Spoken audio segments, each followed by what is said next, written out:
Okay, so tiis-tiis lang guys yung kasabihan na habang maiksi ang kumot, magtiis mo ng mamaluktot. Okay, pag mahaba na't malapad, tsaka na mag-unat-unat. So yung iba sa inyo, parang ganon, tiis-tiis mo na mga kapiksi. Pero magliliwanag din yung daan nyo guys. Yan, so bibigyan din kayo ng another chance ni universe mga kapiksi na magkaroon pa ng ibang opportunity para sa kaperahan. Meron tayong presence dito ng earth signs, Capricorn, Taurus, Virgo, pero yung iba sa inyo guys, parang kayo na rin, parang takot na din kayo. Yan.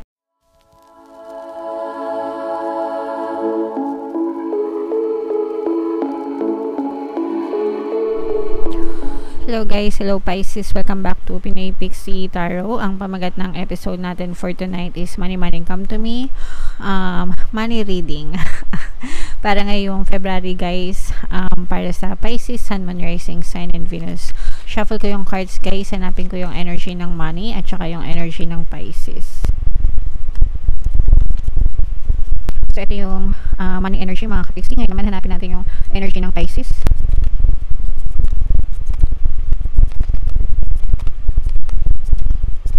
Eto guys, so Pisces, kayo ay represent ng King of Cups sa ating spread. Ito yung combination ng positive and negative energy mga kapiksi. General reading lang, pwede mag-resonate, pwedeng hindi.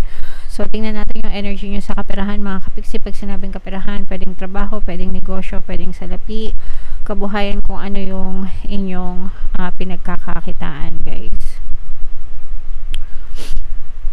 So for some of you guys, yes. So, ito guys, Pisces, no? For some of you, medyo may pagka-negative yung inyong reading, guys. Kasi yung iba sa inyo, parang you feel so tired. Parang yung iba sa inyo, pagod na. And ang reason nito, guys, is parang pagod na kayo. Yung katawang lupa nyo. Parang, tsaka yung emosyon nyo, guys. Ibig sabihin, parang pagod na yung katawang lupa nyo. Tapos parang, very toxic din yung workplace nyo, kung ano man yung pinagkakakitaan nyo or pinagtatrabaho nyo. For some of you guys, parang hindi masyado maganda yung trato sa inyo ng mga boss nyo or ng amo nyo, or baka nagiging biktima kayo ng pambubuli sa workplace nyo. Sometimes hindi mga boss no? Yung mga colleagues nyo, kasamahan nyo sa trabaho, especially kung senior sila, mas ibig sabihin parang mas nauna sila sa'yo dun sa trabaho, ganyan. May mga trabaho ganun, yung parang nagpa-power trip sila, parang feeling nila dahil matagal na sila doon, yung iba binubuli nila yung mga bago pa lang, diba? Parang ganyan. So yung iba sa inyo pwedeng naka-experience kayo ng ganong klaseng pagtatrato. Yung iba pinagmamalupitan, literal, na pinapagalitan, pinapahiya, ganyan. Pero yung iba, wala namang kayong magawa, no?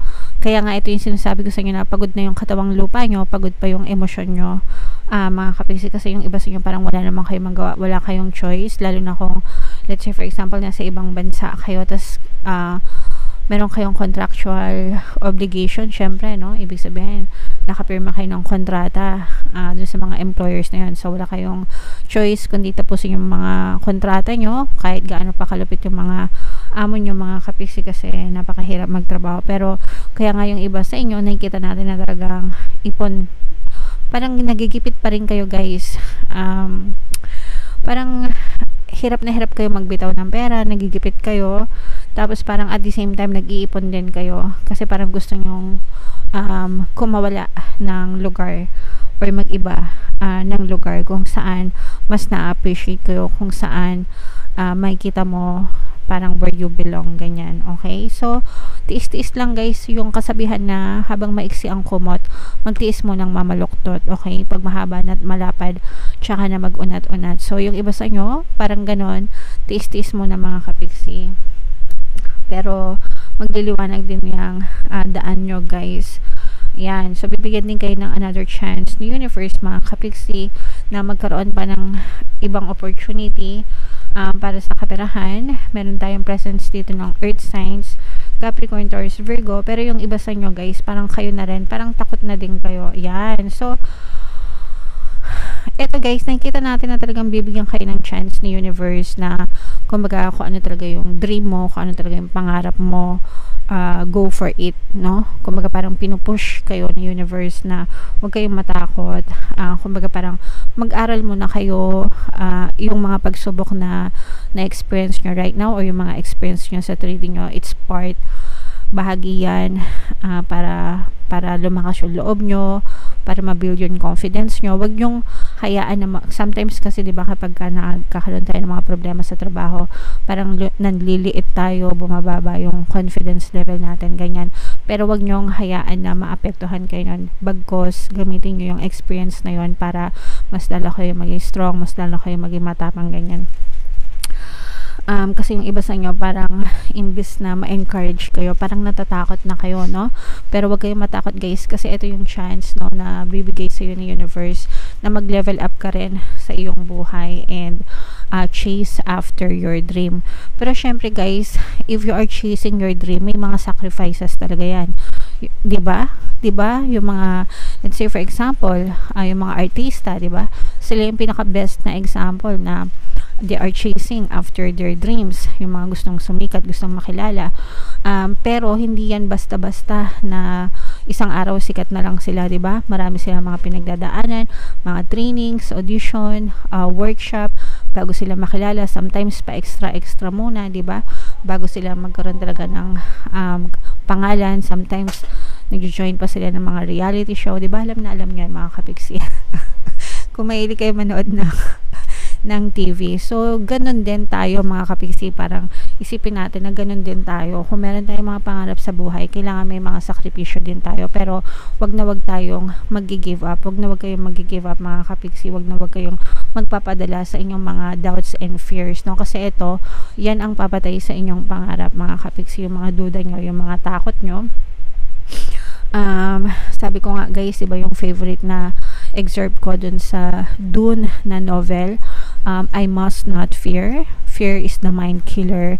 It's a little death that brings obliteration. So, sinabi yan ng nanay ni Paul Atreides. Yan, malapit na panoorin natin. Dune part 2 sa March 1 na. Sorry guys, favorite ko talaga yun. Pero yun, no, sinabi ng nanay niya, I must not fear. Yan. So, i-comment nyo na rin yan sa baba, mga kapiksi. I must not fear. Fear is the mind killer that brings obliteration. So, yung fear, yung takot, yung duda, yan yung pumapatay ng mga pangarap nyo, mga kapiksi. Kaya wag na wag kayong matatakot. Become fearless, no? Be strong, be courageous, mga kapiksi. Have faith, and mararating at mararating yung mga pangarap nyo sa buhay. So, i-mind nyo ito, guys. Mind second chances, mind dreams coming true, mind pag-unlad ng buhay. Kasi pwede talagang umunlad yung buhay nyo basta alisin nyo yung mga takot sa dibdib nyo, mga kapiksi. Alright? So, comment down below, guys, if feeling nyo naka-resonate kayo dyan. So, dito naman, Pisces, ito naman yung ating mga money manifesting techniques, guys. So, i-shuffle ko to, and habang sinashuffle ko to, guys, panoorin nyo muna itong video natin regarding sa ating paano mag-manifest ng abundance video course. Kapiksi, sawa ka na ba sa mga struggles at hirap sa buhay mo? Masipag ka ba at masikap sa buhay ngunit hindi ka pa rin umaasenso? Ilang beses ka na bang nag-attempt magnegosyo at mag-invest pero palagi ka pa rin nalulugi? Sa pagkakataon na ito ay maaaring may subconscious beliefs ka na nagiging balakid sa iyong pag-unlad at pagyaman. Introducing, paano mag-manifest ng abundance video course. Dito ay matututunan mong ma-overcome ang mga balakid mo para tuluyan ka ng umunlad, umasenso, sumagana, maging matagumpay, successful at maswerte sa iyong kabuhayan, pera, trabaho, negosyo, salapi at kaperahan ng bonggang-bongga. Dali, mag-send na ng email sa pinoypixitaro@gmail.com at simulan na ang iyong pagyaman ngayon. Alright, so sabay-sabay tayo magpayaman ngayon 2024, mga kapiksi. Mag-avail na kayo ng course, guys, kasi sobrang ganda talaga niyan. And good news, mga kapiksi, dahil ngayon January until January 31, guys, magbibigay ako ng 1 free pampaswerte subliminal sa lahat na mag-avail ng course. Kaya mag-avail na kayo, guys. Meron din tayong email coaching, manifest your desires using the law of attraction. If meron kayo mga specific na gusto nyong i-manifest, pwedeng love and relationship, pwedeng money or career, mga kapiksi, pwede kayo magpabook ng email coaching session with me. Mag-send lang kayo, guys, ng email sa pinoypixitaro@gmail.com. So, ito, guys, choice, no? Basahin ko, tapos explain ko sa inyo, guys, Even when money is scarce, avoid such statements as I can't afford to buy this or I don't have that kind of money. They reinforce a sense of lack. It's better to tell yourself, I choose not to buy this at this time. So ito mga kapiksi, in layman's term, no? In short, mag-ingat kayo sa mga pananalita nyo. Ito tatandaan nyo guys, your words are your magic wand, no? Yung salita nyo guys, makapangyarihan yan. They are your magic wand. Mga kapiksi, parang si Harry Potter, di ba? Si Harry Potter meron siyang, napanood nyo ba yun guys? Meron siyang magic wand, di ba? Pero kapag winawagayway nila yung mga magic wands nila, yung mga wizards dun sa Harry Potter, di ba? Meron silang spell or mga words na siya. Expecto Patronum, yeah. Hindi ko alam ibig sabihin nun. For example lang. Pero yung words na yun yung doon nang gagaling yung true power ng wand nila. Hindi dun sa wand itself, okay? Kundi dun sa salita na pinibitawan nila. So, ganun din tayo mga kapiksi. Our words are our magic wand. Hindi natin kailangan ng magic wand, literal, para mag-manifest yung mga desires natin dahil sa salita pa lang natin, guys. Yun na, dun na nagsisimula yung magic. So, you should be very, very careful sa mga salitang binibitawan nyo, especially pagdating sa pera. Yung mga sinasabi ng mga Pinoy, anong palagi nyo naririnig? Wala akong pera eh. Ang liit ng sahod ko, ay, hindi ko kayang bilhin yan. Diba? Yung mga ganon, mahal naman yan. Yung mga ganon, diba? At saka, especially yun guys, yung, ay, wala akong pera. Yan, yung pinaka ayaw kong naririnig. Kahit totoo mga kapiksi, you shouldn't say that, no? Because the more na sinasabi nyo yun, the more you're affirming for it, the more you're accepting it to be true.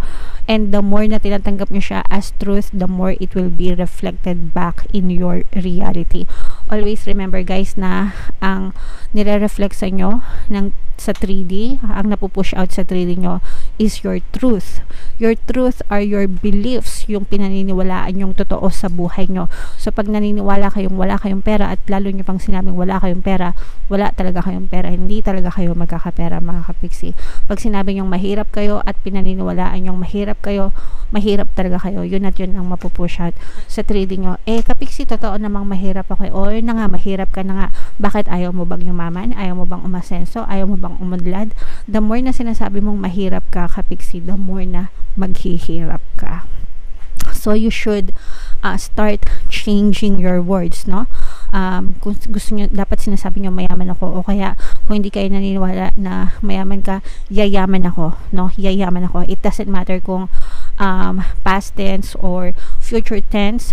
Ang importante is yung totoo na gusto mong paniwalaan mga kabiksi. It will still be pushed out in your reality. Okay?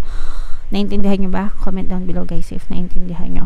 So mag-ingat sa mga salitang binibitawan mga kapiksi. Kung gusto nyong manalo sa loto, wag nyong sabihin na malas ako.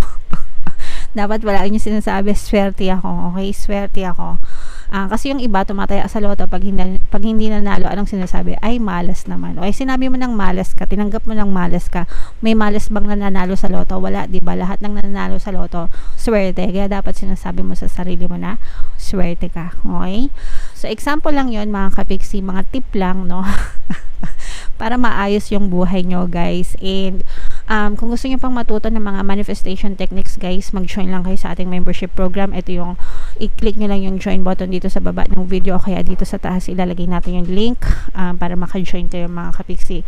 Kapag member na kayo, magkakaroon kayo ng access sa mga exclusive videos natin regarding manifestation using the power of your subconscious mind and law of attraction. Okay? So, yan ang reading mo. Pisces, comment down below ha.